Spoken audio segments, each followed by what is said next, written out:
Ladies and gentlemen, welcome back to On the Mic with Mike King here, coming to you from the Mike King Biz Media Center, high above Henrico. That's where we're coming to you from. You can catch me daily on LinkedIn, Facebook, Instagram, the hottest business show in the area, 10 to 12 every day. That's where you find us. Alrighty, folks, what we do is this is a business show, but it's really business-ish. It's not the market. It's all the things that hold everything in place. It's the things that business helps society be better, and that's what we do. Part of the thing people always talk about, access to capital. Sometimes the capital are people. Yes. There's human capital. Monica Rao is here with the celebrated author and speaker. Welcome, ma'am. Thank you so much. Alrighty, so welcome to the program. Tell folks here what you do. Yes, hi everyone. So let's see. I probably should go back to where it all began. We're going to take you back to 2010. That's when we had moved about 2009. We moved to Richmond, and 2010 is when things were sort of, lots was going on. Moved with a little child and another older son, and a big job that my husband had to take on in this city, and myself too, working at the university. And it was just getting so busy, so hectic, and didn't really have any time to take care of myself because I was so spread, so thin, wearing multiple hats, as you all know. Anyway, I got sick, very, very sick. I was hospitalized. I was in the ICU for 2 weeks, and eventually what happened was I had multi-organ failure, which really stopped my life at that time. My heart completely stopped, and I had an amazing near-death experience from that. My soul left the body, went into this beautiful light space, and I can talk more about it if you'd like, but really that was the basis for how my life changed and transformed. And as a result of that, a couple of years down the road, 4 years down the road, I incorporated Graphoria Inc., which is a marrying of two words. Graph comes from graphics. I'm an artist. I was raised as an artist. I went to training, commercial art, then graphic art, graphic design. And so then merging that with the word phoria comes from euphoria. That's something that explains how the body. Okay. Yes, and I'll talk more about it if you're like, but it's a beautiful experience, and that has really, really shaped me being who I am now. So you coach people. When you came back, did the light bulb come on and you knew what you had to do immediately, or was it a transformation process? There was a transformation process, clearly, and this is something that we don't talk about a whole lot, but yes, there was a transformation process, partly because when I came back in the body, it's a story in and of itself, but I came back in the body, I was released, got back home, I was in a bubble. They asked me to be in a bubble because of the illness that I had. My immune system was heavily compromised, and I couldn't be around people because of the heavy compromisation of my body. If anybody came to me, I would catch it immediately, and it would get my system into overdrive, and I'd go back to the ICU. So the illness I had, I don't mind sharing that with everybody. It's the acronym is HLH. The full form is hemophagocytic lymphohistiocytosis. So, ma'am, that is a mouthful. Sounds like Greek. Yeah, yes. Yes. And I said the same thing when I was diagnosed with it, but the diagnosis came along after the near-death experience. Up until that, 2 weeks into the hospital, there was no diagnosis. They couldn't figure out what was wrong. They did not know why you were there. No, but my symptoms are very generic. So it's like a high fever 3 weeks prior to being in the hospital, to landing in the hospital. Fever of 106 degrees. Spleen, which is on the left side of your flank there, enlarged, and I was doubled over. I couldn't stand upright. So organs were one by one already failing. It just, I didn't know about it. And so that, and then pains in the body right from the up top of the head, running down to the spinal column, bombs of pain, just excruciating, and just couldn't be. I wasn't eating anything, couldn't do anything, and I wasn't eating anything. I was like let's say I'm 5'8", about 5'8", and I was weighing 90 pounds. I was looking very emaciated. I couldn't keep food in my body, but I was completely aware and conscious. I wasn't in a comatose state. I was completely conscious. So when this happened, when this near-death experience took place, it was just absolutely amazing. And In that space, though, as I mentioned, I had so much of pain in the body, came back out of the body, and there was absolutely zero pain. That was why I didn't want to come back in the body. I just wanted to stay there. That. And this feeling of unconditional love was palpable. It's something that most of us don't experience, although I was lucky that I experienced that with my parents growing up, the unconditional love. But the same experience felt that, experienced there. The lights, the colors that I saw was just dazzling, like diamonds glistening, it's just absolutely gorgeous. But the most overarching, what it left me was the connection to all of humanity and the connection to all of plants and animals and trees and mountains and water bodies and everything. How connected are we? Something we don't recognize when we're in this body, living in this world, is how much we feel like we're separated from everybody. Like, we feel we're separated from each other, we're separated from our family members, we're separated from all of humanity. But in that space, in that one moment, everything came together. And amazing. And you didn't, when you come back, you're like, oh wow, I'm here again. And how long did it finally take you to say, okay, I want to go and find that kind of peace, that kind of tranquility? That's a great question, Mike. So as soon as I came back in the body, I felt very different. It's almost like I had the same, carcass, but I didn't feel like the same old me. Immediately, it was an instant shift in the body. But much more came about later, because that transformation that you talked about earlier, that started unfolding later. Because what also happened is I brought that light. I saw that unconditional white light, the loving light that was outside of the body. That came back with me, yes. Which I didn't know what to make of it at that time, except something started shifting in me, but something started happening when I was feeling other people. And of course, it happened over a period of time, few months, because I was on heavy doses of steroids and other things I had to take that just to keep, in their understanding, keep me alive. But when I came back in the body, I knew I was already healed. That was the message I received, that I was home. Two things. I was home, and then I would be healed. That if I came back in the body, it was a choice. I chose to come back, partly because I saw 6 figures. 3, my husband, my 2 children, my mother, my father, and my sister. Back then she lived in India, they lived in India. So imagine that the space, the consciousness can travel everywhere. It can be every place, no place in every place. But when we're in our physical bodies, right, we feel so confined in it, we feel so restricted, that we can't seem to go any place, because we've got to move our physical body to go someplace else. But in that spirit state, that's why they say it's omnipresent, it's everywhere. And that same energy traveled back in my body, and now that's what happened is through that transformation, I understood that this energy that exists, it's not only for me, it exists for everybody. It's overarching energy that is around everybody. And so in my work, the business that came about in 2014, Graphoria, marrying of these two different words, graph from graphics and euphoria, these 2 words fused together. It's really about bringing people, CEOs, doesn't matter, CEOs, kids, doesn't matter, anybody, everybody can benefit from this work, because it's about showing you who you are. But ma'am, it scares people. It does? It does sometimes, because it's not something that people, they may know it, they may want to do it, but it's kind of like a fearful thing. That I'm going to I always ask people, who takes care of the caregiver? Who takes care of the caregiver? Because the caregiver will not stop. Yes. Because you're living your life at a certain pace, taking care of people, not knowing you're going down, but you still have the responsibilities of wife and mom and sister and daughter, all those things, while you're continually trying to take care of other people.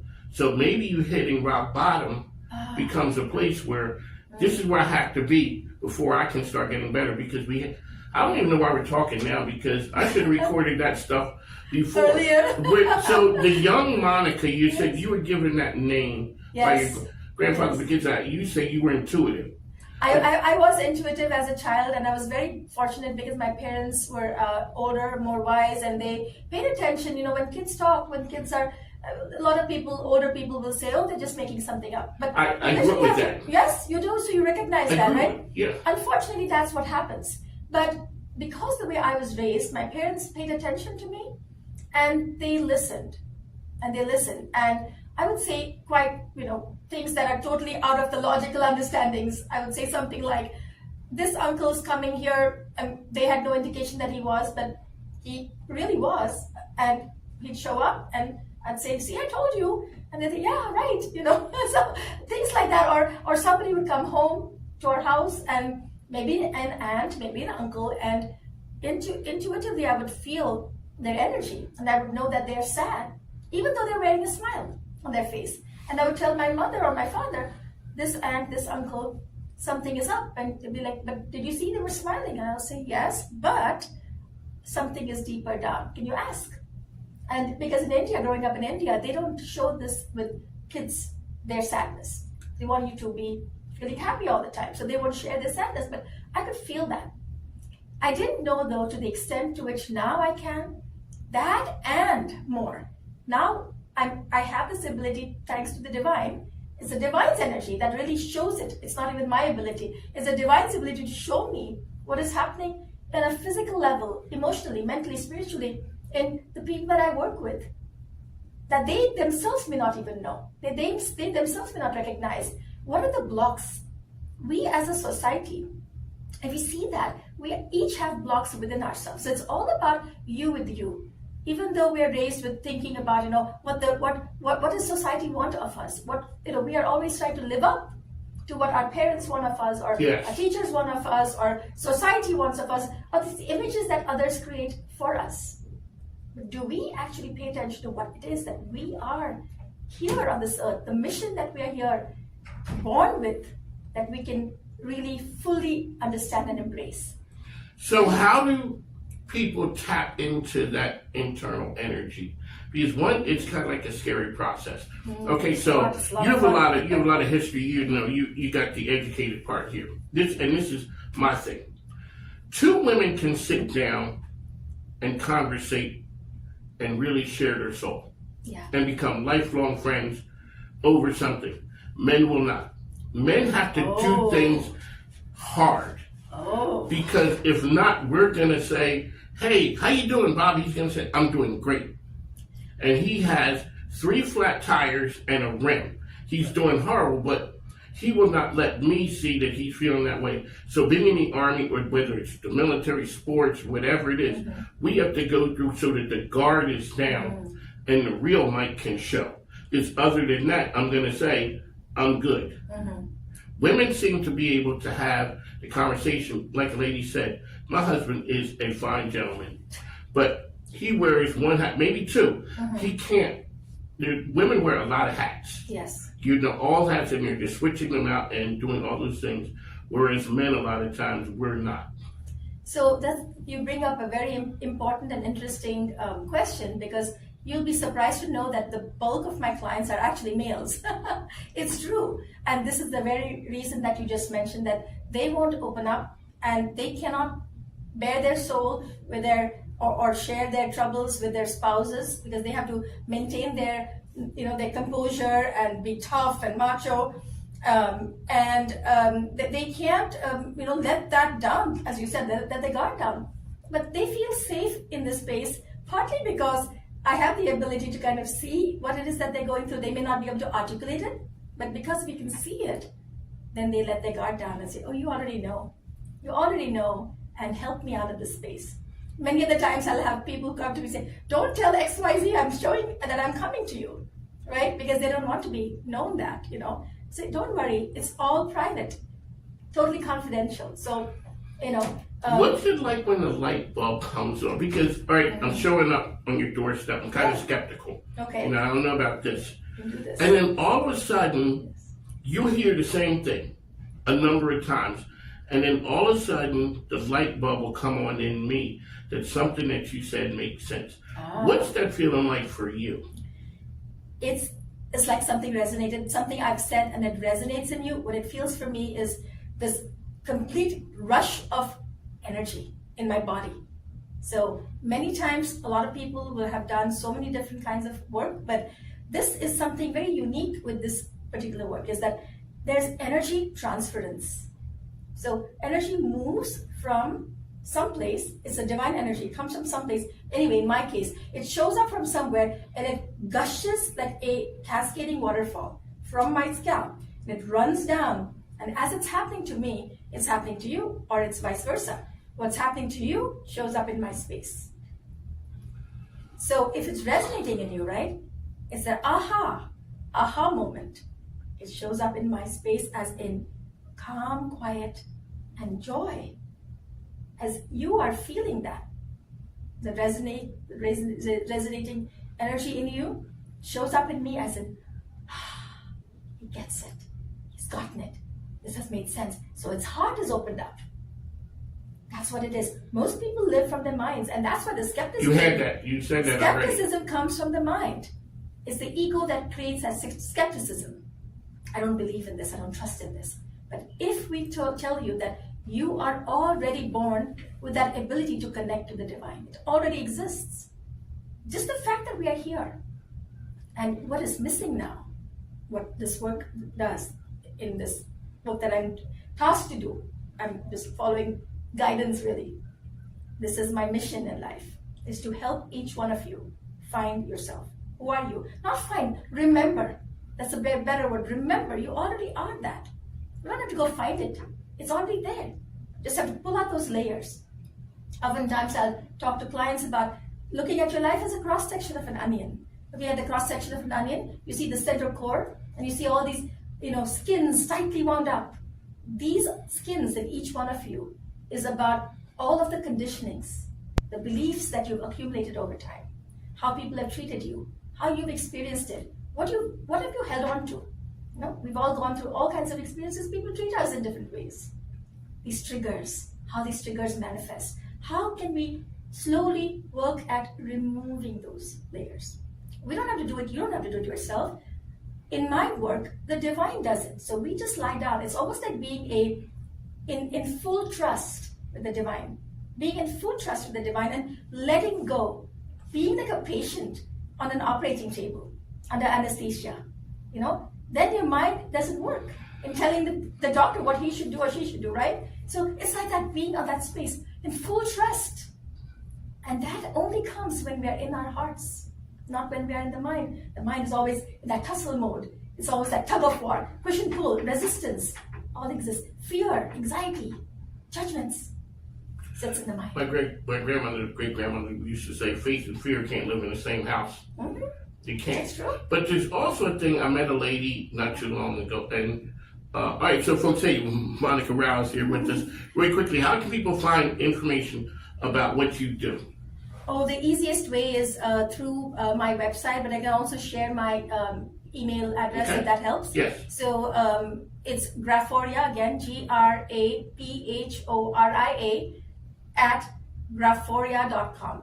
So that's one way. Other way is go to the website, please. You can go to www.graphoria.com and you'll see my email address there. And I would love to hear from everybody.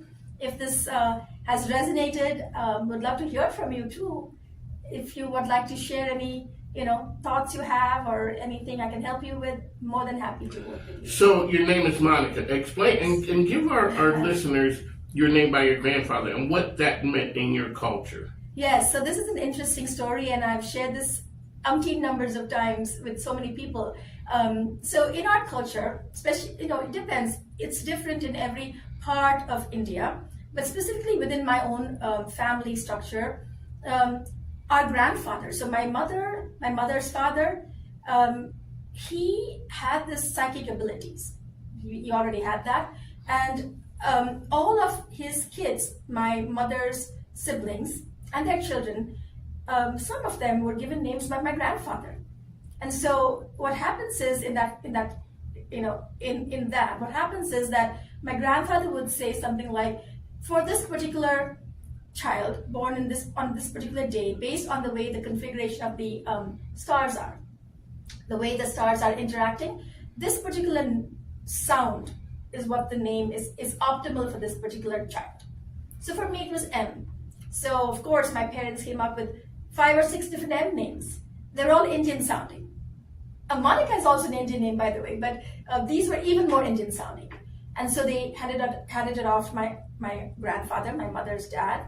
And he said, all of these are good. This one, he picked one name.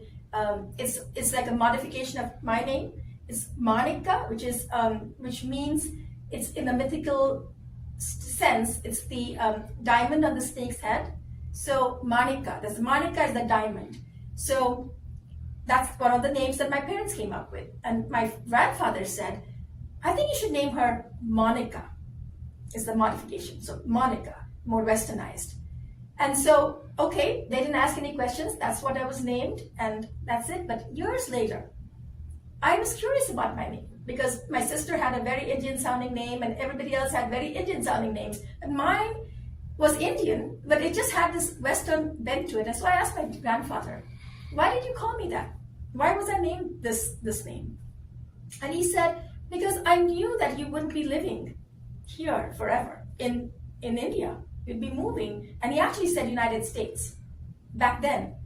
So it was interesting. So when this was happening, I moved here, and I've been here since when I moved and haven't moved back. And interestingly enough, I get asked the same question here though.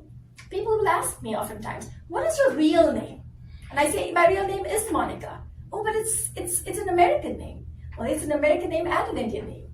I didn't know that part about being an Indian name. So had your grandfather ever been to the United States? Yes, okay. Definitely. So he knew. He knew, yes. He knew and had seen it. Yes. Okay, so you said he was intuitive as well. He was. When did you know that Grandpa had it like that? Like he was that guy? So we would hear stories from, he would travel, as you asked if he had traveled overseas many times. And we would hear stories that he would meet random people, like on the street or somewhere else, and he would just walk up to them and say things to them. We used to hear these stories, and they were accurate. And they would say, like, give me your number, and if this really happens, like, for example, somebody would get married to somebody else in this particular time, in 1 month, your daughter would get married. I'm like, oh, really? And will we find that person? No, because in Indian culture, it's more like arranged marriages, right? So the parents would say something like, oh, will we find somebody in 1 month? And no, it's just going to happen, you'll see. And then when it does happen, and when it did happen, they'll reach out to my grandfather and say, well, you said it, and that really came true. So we knew that he had these abilities from before, and I thought that everybody had these abilities because I did too as a child. So, but it was different than it is now. The near-death experience actually opened up to something more on these emotional, spiritual, psychological, and physical levels, which was very different from that. So maybe it heightened it, I don't know. It just made it so much bigger than it is. And people will oftentimes tell me, well, it would take an MRI to figure that I have tumors here. How did you know that? I'm like, I don't know. The energies just tell me that. I don't know how I know that, but that's really what it is. It's that we all have access to it. I don't think it's only special for a few people. I think everybody has that ability. It's about opening that up. And in our work with clients, it's really helping them see who they are, showing them who they are, and really, really understanding that. The first question I ask a lot of people, do you know who you are? And they're like, what kind of a question is that? I'm like, no, it's true. Do you know who you are? No, people do not. Most people don't know. People do not know. Do not know. Because we live life, and myself included, we live life from the way others see of us. We don't really live it from the mission that the Creator has created, that we have created in that relationship when we are born. All it is, and you might, with what you're doing too, if I may share this, I know you're interviewing me, but I'm saying this to you, is that you have found that with what you're doing with your work, with how you're showcasing people, you're bringing out the best in everybody. I think each one of us is here for that. We are, actually, I don't know who said this, but we are here to actually walk each other home. We're all together in this journey. And I think it's as a society, as a community, it is in our best interest to help each one and not be so competitive. That's something I feel that I want to always, really, I think we need to just really help each other, right? Help each other grow, show the best. As we are healing, we become that mirror to help other people also grow and shed those baggages that we talked about it earlier. The baggage, let that baggage go. Why are we People don't want to hold. People don't want to let it go. They're scared. They're scared. Even though it may not be great, but this is my stuff.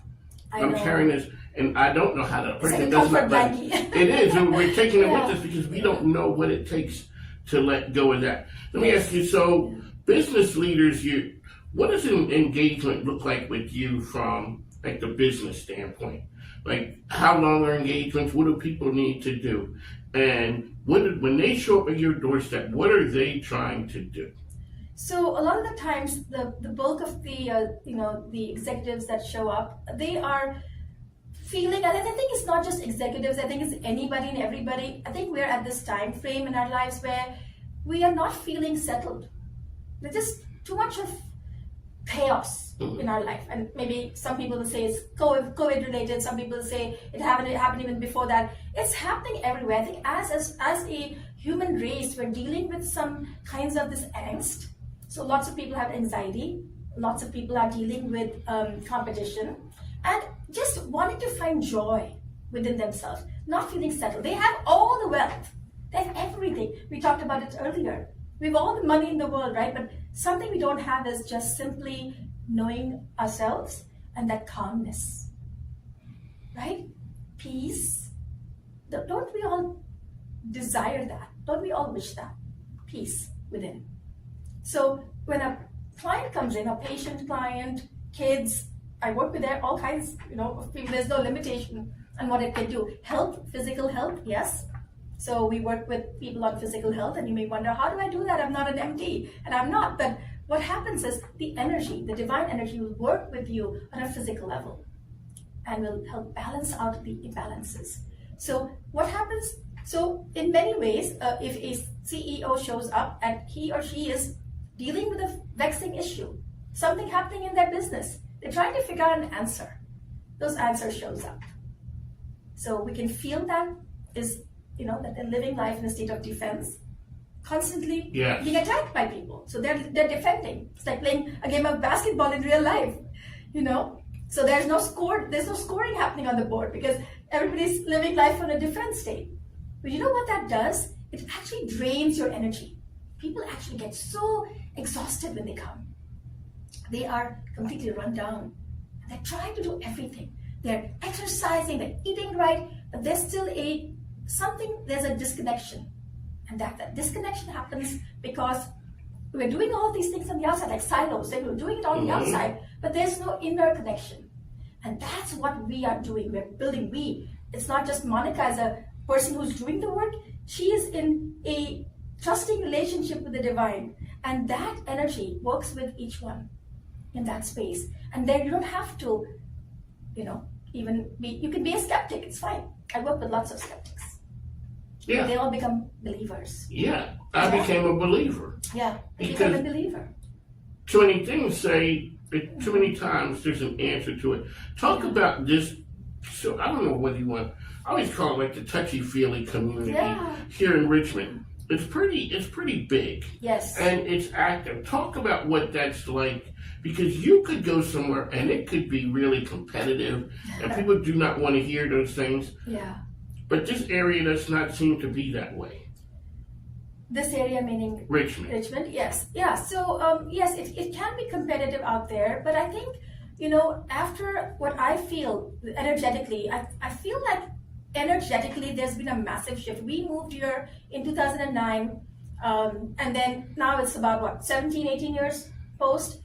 Richmond has seen tremendous changes. I'm sure you can attest to that as well, Mike. Such a massive shift in so many ways, not just in terms of the restaurants and the businesses that come here, but more in terms of humanity. I think we are all in that same mode of wanting better in our lives, right? And we want to see each other grow. And I think you are a big place, you and even my husband, I think we are, as a collective, I think we're all trying to walk each other home. Exactly what I was saying earlier is that's our job. That's our goal in life, to help each one. Because when others do well, the whole society is growing at the same time. And that's really where we are right now. I feel that in the energies of people. I actually feel it. It's not a wishful thinking. I feel it, that everybody's trying to do their bit to keep growing. And as we see that happening, they're open to this work. They're open to all kinds of work. But really bringing yourself back to yourself. From the outside, bringing more inside. From the mind, going to the heart. So how do you, as a parent raising kids, how do you raise those kind of kids? Because it's competitive. I mean, there's a lot of things are bombarding our kids every day. So by the time they show up to your husband in VCU, they've lived through back in the, that's like the dark ages now. Yeah. So people show up. How do we raise those kids now to be able to have that type of peace in them when the world is chaotic? Absolutely. Very great question. Very good question. Great question. So it's all about the relationship between me and me, you and you, each one within. As soon as we each as a collective consciousness start becoming more true to ourselves, that's when we see the big shifts happening. And the competitiveness comes why? Because the actual reason why we feel the need to engage in a competitive environment. This is why. Because we feel that there's a limited resources. We feel that there's a limited resources, but what I tell my clients is that the world is abundant. We live in a limitless society. Limitless, not limited, limitless society. And it's there. So, if there's only 2 CEO jobs, no, there are actually many. And the minute we open that possibility that so many are out there, that we're not just limited by thinking that the mind does that. The mind says there are only X amount of resources. And we're all competing for that X amount of resources. But the minute we get out of that mind, it's the limited mind that makes us feel that. But when we do this work, we're actually entering into the heart. The heart space is that openness. It is a gateway to the divine. And can you have a limitation when the divine is involved? Of course not. It's endless. It is endless. And as we tap into that endless, we are there to help each other grow. And that's what Richmond needs more now, is we all need to band together to help each other and be less judgmental. The judgment also comes from judging ourselves. Times. That's for sure. Yeah. So if we know ourselves, we'll judge ourselves less. We do truth, I live it. Yeah. So we don't judge others then. Because we'll come back at you. A lot of times I ask leaders about setting culture. I also talk to people who have spouses who are in a very public space. I talked to, former Mayor Stoney about running for office. Running for office is very public. Yeah, it is. The results are public if you win. The results are not public really if you don't win. Yes. So his life is, just like early on, I was doing it single. Yeah. Doing it married, so people see Dr. Rao and all the things that go into VCU. He is that person. Everything comes to him. Yes. He is setting the course. But you see the person, and now you have to sometimes, save him from himself, because his calendar can be, crazy. Insane. Yes, and he wants to do all those things. How do you sometimes protect him from him? Because you know the person, not the public figure. Yes, great question. And keep some of that peace, because he has to monitor his peace as well. Yes. And everybody wants a little bit of you. It can make your world hectic as opposed to peaceful. Yes. So he attends my global Zooms. I do these global Zooms for groups every month. It's every week, literally. Sometimes it's twice a week, and he attends those. And it really brings him to a space of calmness and groundedness. But also, I think through these sessions that he's attended, he also has opened up to becoming more, quote unquote, intuitive. Something that is very hard for a leader, because you're always here in the mind and you're focused on getting things done and you're racing. And when too much is crowded in, and as you mentioned, the calendaring, is packed, it can be that you're always focused outside.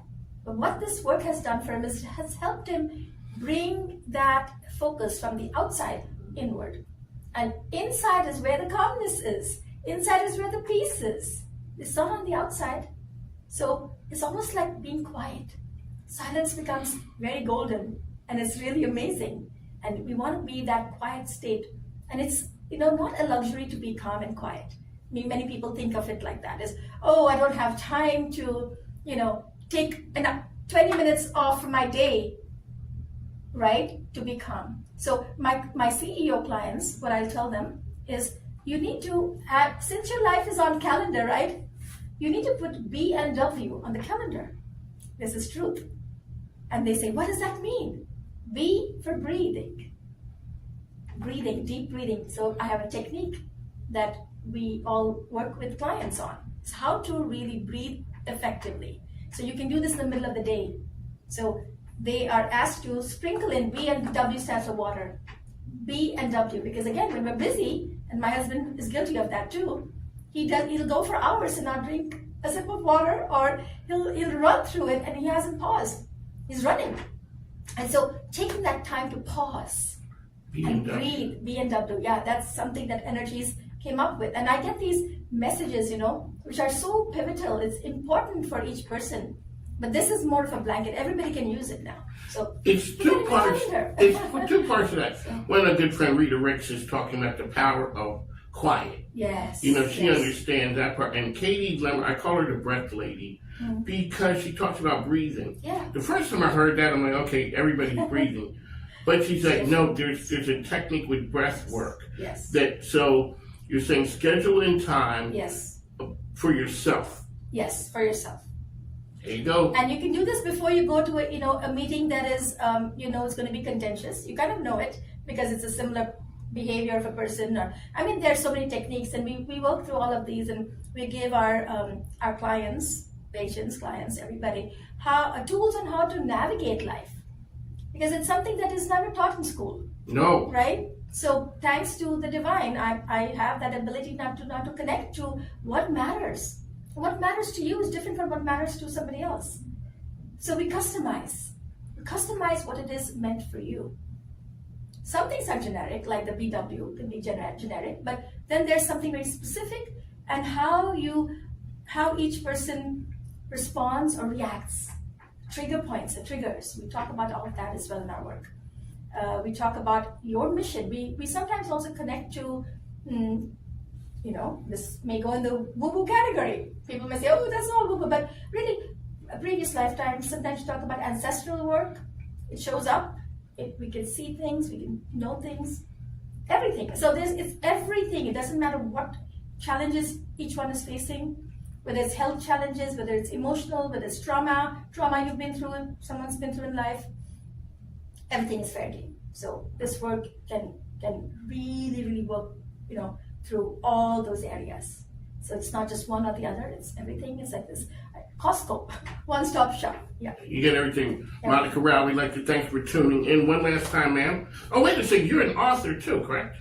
Artist. You're an artist. I'm an artist. So, and that's another thing. Thank you for bringing that up. I infuse art in my healing work a lot of the times. Even when I speak, even with one-on-one work, even as groups, we integrate art in our work.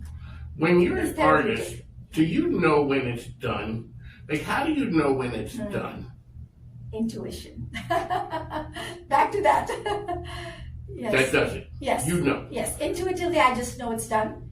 I know when the art needs more love, and some